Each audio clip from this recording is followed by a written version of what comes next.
I, 31M, own a duplex my grandmother left me 4 years ago. Nothing fancy, 2 units in a decent neighborhood. I rent out one side, live in the other, and between that and my HVAC job, I do all right. No debt, decent savings, trucks paid off. The kind of stability that took years of grinding after growing up with nothing. I met Andrea, 29F, through my buddy Brendan's girlfriend about 2.5 years ago. We moved fast. She was staying over most nights within 3 months, and by month 6 she moved in. I covered rent and utilities because she was still getting on her feet financially, and that never bothered me. I grew up watching my mom struggle alone. So helping someone I loved felt right.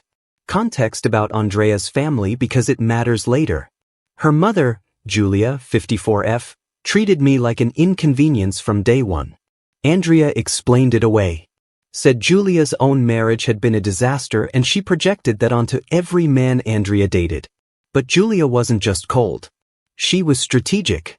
She'd planned family events on nights I was on call. She'd make comments about Andrea settling. Andrea always said Julia would come around. I believed her. 14 months in, I proposed. Andrea said yes. We started planning a small wedding at a venue 40 minutes outside the city. I put down a $4,200 deposit from my savings. Andrea handled the aesthetic side, colors, playlist, her dress. I handled money because that was our dynamic. Now, the night everything changed, 5 months before the wedding, Andrea's friend Christina, 28F, came over on a Thursday. They were in the living room doing bridesmaid stuff while I was in bed after a 12-hour shift. Door cracked open about 4 in because the AC vents in our bedroom are terrible. They talked about the seating chart, then Christina's situationship with some guy, normal stuff. Then it shifted. Christina asked if Andrea was nervous, and Andrea said not about the wedding itself. Then she told Christina that once she got access to my finances after the marriage, she'd have enough to get her own place and be gone within a month. She said Julia had been telling her for over a year that marrying me was the fastest way to build a financial cushion, that I was the type who'd hand everything over because I was desperate to keep a woman around. Christina asked about the duplex. Andrea said Julia had a plan for that too.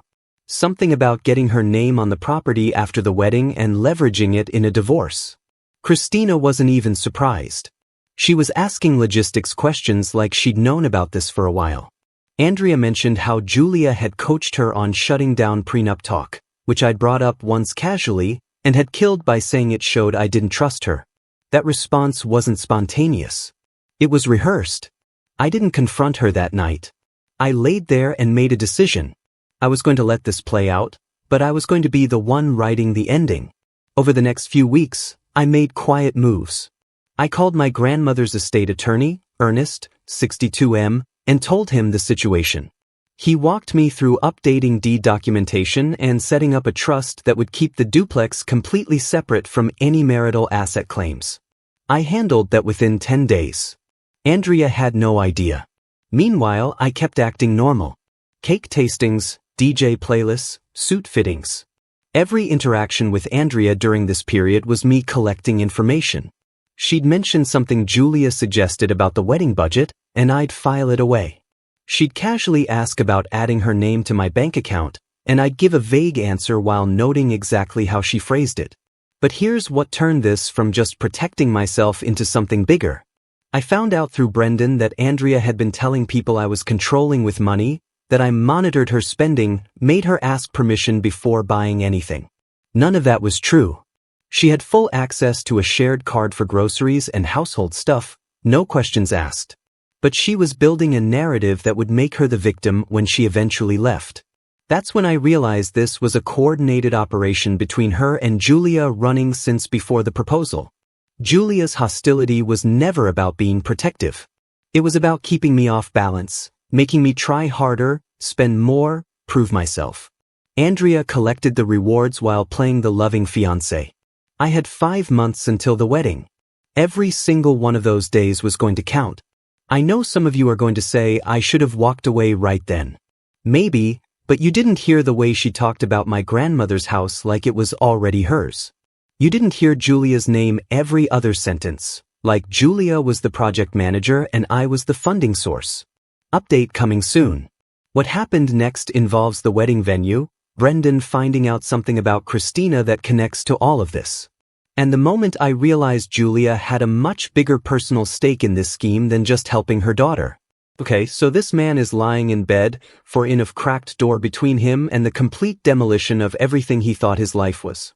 And these two are just running through the business plan like they're reviewing quarterly projections. Christina is not gasping. She's not saying, "Girl, that's messed up." She's asking logistics. She's on the advisory board of this operation. And Julia's out here running a whole scam like she's a project manager on LinkedIn with a duplex acquisition in her portfolio. This man's grandmother left him something beautiful. And these people looked at it like a line item on a spreadsheet. But I got to say, most guys in this situation either blow up immediately or bury their head in the sand and walk down the aisle anyway, hoping love wins. This dude chose option 3. Become the most patient, methodical, emotionally disciplined person on the planet for 5 straight months while sleeping next to someone who saw him as an ATM with a heartbeat. That takes a kind of cold-blooded composure that honestly scares me a little. And the thing about Andrea poisoning the well with that he's controlling with money narrative. That is the part that separates a selfish person from a genuinely dangerous one. She wasn't just planning to leave. She was pre-building her defense case so that when the dust settled, everyone would feel sorry for her. She was writing the story before the story even happened. That is some next-level manipulation. Update 1. Alright, buckle up because this got so much worse than I expected. After I locked down the duplex through Ernest, I had about 4 months left before the wedding. I was functioning on 2 tracks. The version of me Andrea saw attentive fiancé handling wedding logistics and the real version running calculations every waking minute. Some of you in the comments said I should have just confronted her immediately. I get that. But confronting Andrea meant confronting Julia. And Julia was the architect of this whole thing. I needed to understand the full scope before I made any moves. So, about 3 weeks after the overheard conversation, Brendan came over on a Saturday to help me replace a compressor unit in the rental side of the duplex. We were working in the garage and he brought up Christina. He told me Christina had been asking his girlfriend a lot of questions about my finances over the past few months. Stuff like whether I actually owned the duplex outright or had a mortgage, how much HVAC techs make in our area, whether I had a retirement account. His girlfriend thought it was just Christina being nosy, but Brendan said the questions were too specific and too frequent to be casual. That confirmed what I already suspected. Christina wasn't just a bystander that night. She was actively involved in gathering information for Andrea and Julia's plan.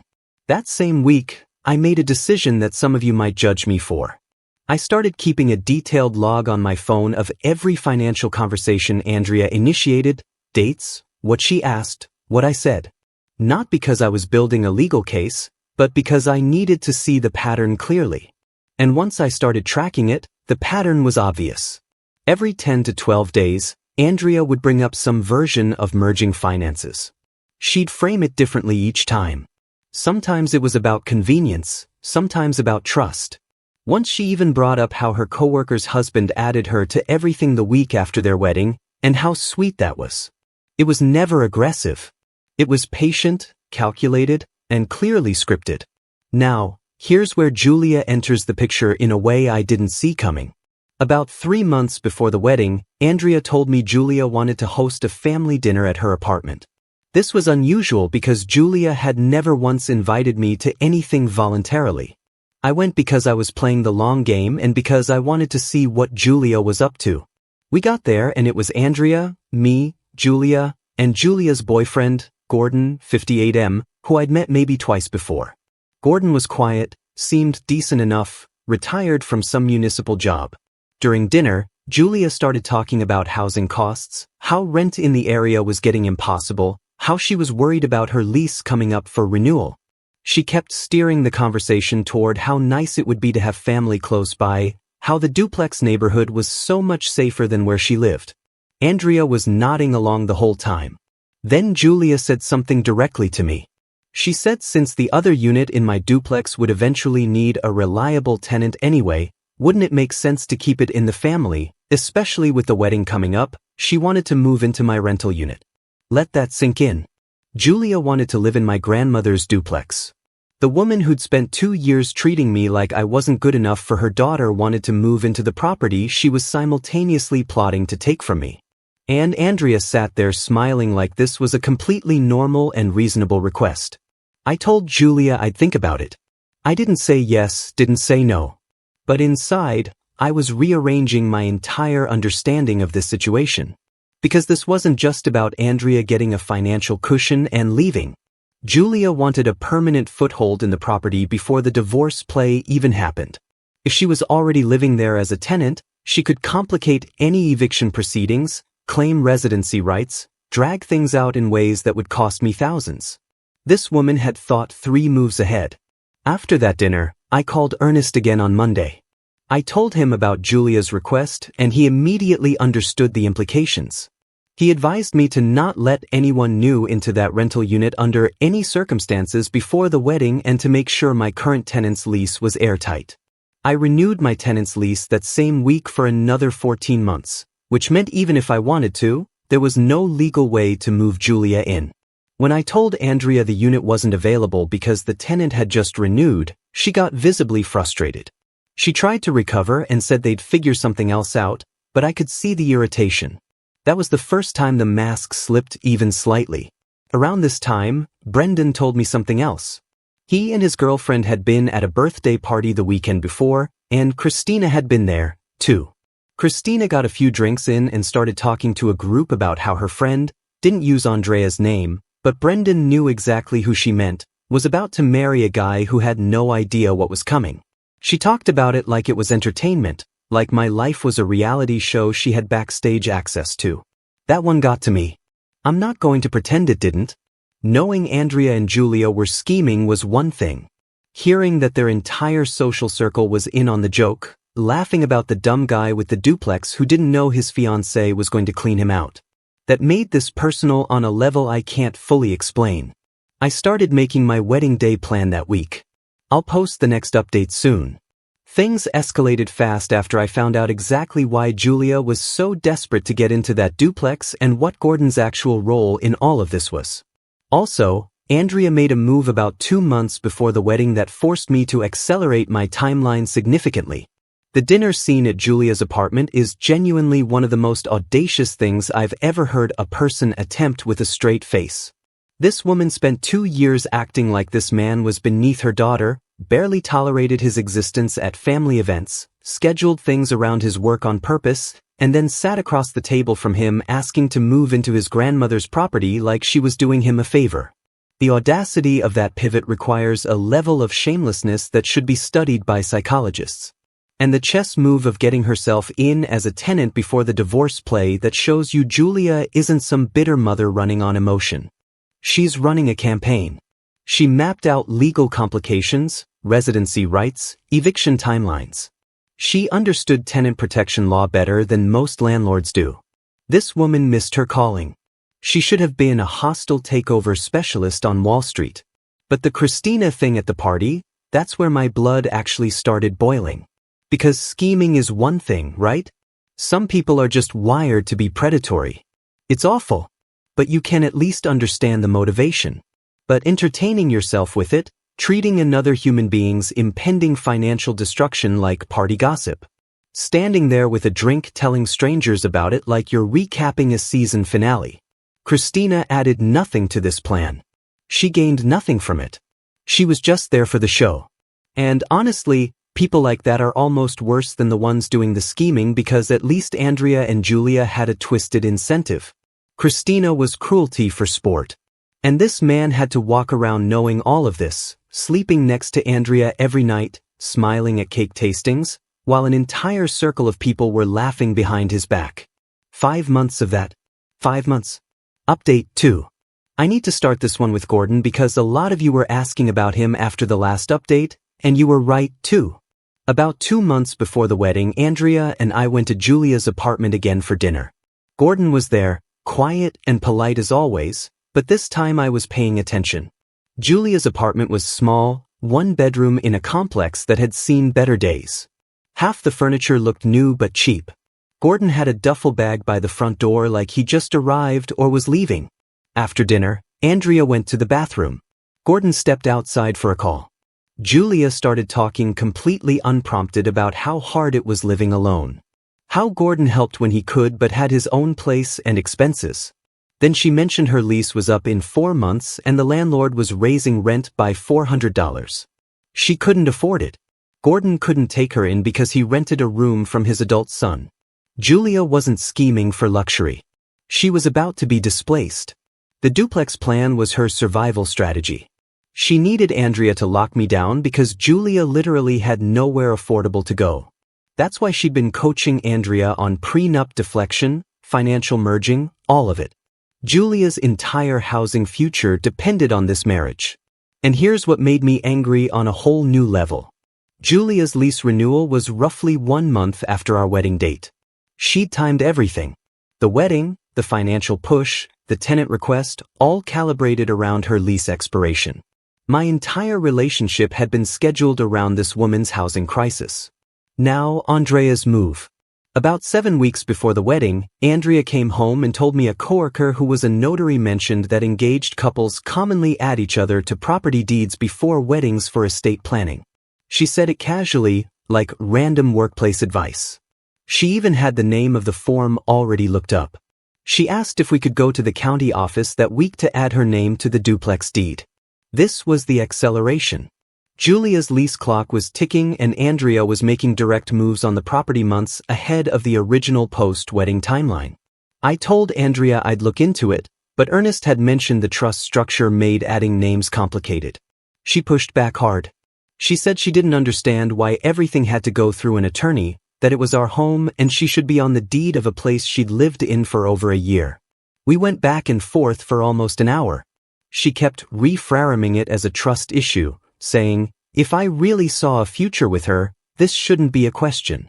I deflected with logistics and legal complexity, and I could see her frustration building because her prepared arguments weren't landing. She called Julia right in front of me afterward. Didn't even leave the room. She told Julia I was stalling on the deed and the attorney was complicating things. She came back the next morning and tried again, suggesting we at least start the paperwork, even if it took a while. I shut it down by saying Ernest advised against property changes within 90 days of a marriage because of tax implications. That was partially true and partially improvised, but it sounded technical enough that Andrea couldn't argue without revealing she knew more about property law than she should. After that, something shifted. Andrea was still affectionate on the surface, but the impatience was constant. She started bringing Julia to the duplex on weekends, which had never been regular. Julia would walk through, commenting on what she'd change, what furniture would go where if they ever expanded into the other unit. She talked about my property like she was redecorating her own future home. Andrea let her.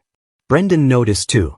He came over one evening when Julia was there and told me afterward that Julia asked him directly whether my tenant was planning to stay long-term. She was working every angle to find a way into that second unit. 6 weeks out. Everything booked, paid, confirmed, dress ready, invitation sent, and my plan was fully formed. Next update is the last one. The wedding day, the text, and what happened when Andrea, Julia, Christina, and Gordon all found out exactly what I'd been doing for 4 months. And there it is. The whole ugly engine under the hood finally exposed. Julia is not some evil genius doing this for fun. She's a 54-year-old woman staring down a $400 rent increase with a boyfriend who rents a room from his own son and can't take her in. She's desperate. And desperation made her look at her daughter's boyfriend, a man who built himself up from nothing, who inherited one meaningful thing from the one person who believed in him and think, that's my lifeboat. She reverse-engineered an entire relationship timeline around a lease expiration date. She didn't care if her daughter loved this man. She didn't care if the marriage was real. She needed a roof, and she was willing to burn her daughter's integrity and another person's trust to get one. And look, I can acknowledge that housing insecurity is terrifying, especially at 54. I get that. But there are 1,000 ways to handle that situation that don't involve weaponizing your own child's romantic life against an innocent person. You ask for help. You downsize. You look into assistance programs. You don't architect a marriage fraud and coach your daughter to shut down prenups with rehearsed emotional manipulation. And Andrea calling Julia right in front of him to report that the deed play wasn't working. That moment tells you everything about where this man ranked in his own relationship.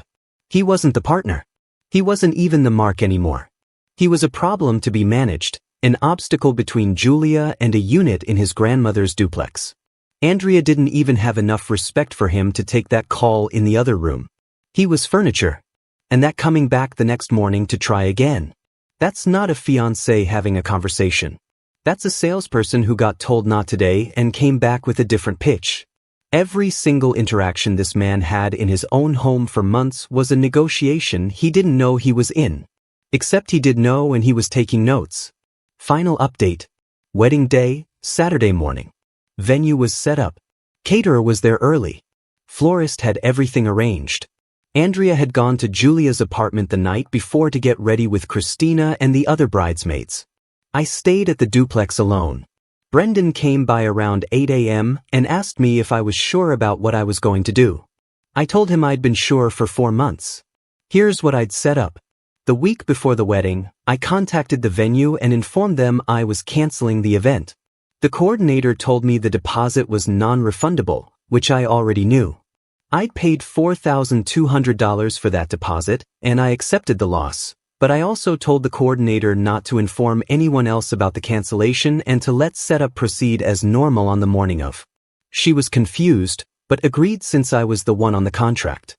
I also spent that final week packing Andrea's belongings. Everything she had in the duplex, clothes, shoes, toiletries, her kitchen stuff, a shelf of books, all of it. I boxed it neatly, labeled every box, and moved them into the garage. I changed the locks on both the main door and the bedroom. Then I contacted my tenant directly and told him under no circumstances to allow Julia or anyone from Andrea's family access to the rental side of the property for any reason. Morning of the wedding, I got dressed. Suit, tie, shoes, the whole thing. Brendan drove me to the venue parking lot at 10:30 a.m. The ceremony was scheduled for noon. Guests were starting to arrive. I could see cars pulling in, people in nice clothes walking toward the garden area, Andrea's family, my coworkers, Brendan's girlfriend, around 60 people total. At 11:15, I sat in Brendan's truck and sent Andrea a text. I kept it simple. I told her I knew about the plan. I told her I'd heard everything she said to Christina that Thursday night, every word about taking my money and being gone in a month. I told her I knew Julia had been coaching her since before the engagement, that the prenup shutdown was scripted, that the deed push was coordinated, and that Julia's entire interest in our relationship was securing herself a place to live when her lease expired. I told her the duplex was in a trust, her name would never be on it, her belongings were boxed in the garage, and the locks were changed. I told her not to come to the duplex. Then I told her the wedding was canceled and the venue had been informed. I sent that text and put my phone on the dashboard. Brendan and I sat there. Within 10 minutes, my phone was going off nonstop. Andrea calling, then texts flooding in, then Julia's number, then Christina's. I didn't answer any of them. What I did instead, and this is the part I'd been planning for months, I walked into the venue. Guests were seated. The music was playing. Andrea wasn't there yet because she was still 20 minutes out at Julia's apartment now in full panic mode. After my text, I walked up to where the officiant was standing and I addressed the guest directly. I didn't yell. I didn't make a speech. I told them simply that the wedding was not happening. I told them that I discovered Andrea and her mother had been planning to use the marriage to gain access to my property and finances and that the relationship had been a coordinated effort to take what my grandmother left me. I told them I was sorry they'd made the trip and spent money on gifts and that I was genuinely embarrassed this had gotten as far as it did. Then I left through the side entrance. Brendan had the truck running. Andrea showed up at the venue about 30 minutes later. I know this because Brendan's girlfriend stayed behind and told us afterward. Andrea arrived in her dress, Julia right behind her, and walked into a half-empty venue where the remaining guests were standing around in confusion. Some of Andrea's family were already on the phone trying to reach me. Julia tried to take control of the situation, telling people I'd had a breakdown, that I was unstable, that this was a misunderstanding. But the guests had heard what I said. A few of my coworkers had already left. Andrea was calling me over and over. That evening, Andrea showed up at the duplex with Julia and Gordon Newlocks. She couldn't get in. She stood outside and called me for 45 minutes straight. I was inside. I could hear Julia outside telling Andrea to call the police, that I couldn't lock her out of her own home. But it wasn't her home. Her name was on nothing. No lease, no deed, no utility bills. She'd been living there as my guest, and I'd removed that invitation. Andrea tried for 3 days. Texts, calls, voicemails. She cycled through everything. She was sorry. I'd misunderstood. Christina was exaggerating. Julia had never said those things. The deed request was innocent. Then, when none of that worked, she switched to anger. Told me I'd humiliated her in front of everyone, that I owed her for the time she'd invested. I told her the boxes were in the garage and she could pick them up when I was home. She came with Gordon on a Wednesday evening. I handed her every box. She didn't say a word to me. Julia wasn't there. Gordon loaded the truck quietly. Julia's lease expired 5 weeks later. Last I heard from Brendan, she moved in with Gordon's son temporarily. The duplex stays in my grandmother's trust. My tenant renewed again. Andrea once told Christina I was the type who'd hand everything over because I was desperate to keep a woman. She was wrong about that. Man, that last line hits like a freight train because it's so quiet. No victory lap, no chest beating, no, and that's what you get. Just a calm correction of someone's fundamental miscalculation about who he was. Andrea and Julia built their entire scheme on a psychological profile that was wrong. They looked at a man who grew up with nothing, who watched his mother struggle, who took care of the people around him, and they thought that meant he was weak. They confused generosity with desperation. They confused kindness with naivety. And that misread cost them everything. And I keep thinking about the image of Andrea pulling up to that venue in her wedding dress, walking into a room full of people who already knew. Julia scrambling behind her trying to spin it as a mental breakdown, which by the way is exactly what a manipulator does when they lose control of the narrative. They don't address the truth. They attack the person telling it. He's unstable. No. He's the most stable person in this entire story. He was stable for 5 months while you ran your little operation around him like he was a prop in your real estate scheme. And Gordon quietly loading boxes into a truck on a Wednesday evening. That image is honestly kind of sad. Gordon seems like a guy who got pulled into something he never fully understood. Just a quiet man doing what he was told because that's what quiet men do when loud women are running the show. I don't think Gordon had malice in him. I think Gordon was just there. Another person Julia positioned exactly where she needed him. But here's my final thought, and I really want this to land. This story is about inheritance in 2 different senses of the word. This man's grandmother left him a duplex. That's the obvious inheritance. But she also left him something else. She left him the example of being someone who builds, who creates something from nothing and holds on to it. Andrea's inheritance from Julia was the opposite. Julia taught her daughter that you don't build, you take. You find someone who built something and you figure out how to get your name on it. 2 women, 2 legacies, and in the end, the builder kept what was his, and the takers ended up with boxes in a garage and a temporary room in someone else's son's house. That's not karma. That's just consequences meeting preparation. And I think Grandma would have been proud. You're watching Hidden Lies, where secrets don't stay buried. This story will make you question everything. Stay till the end.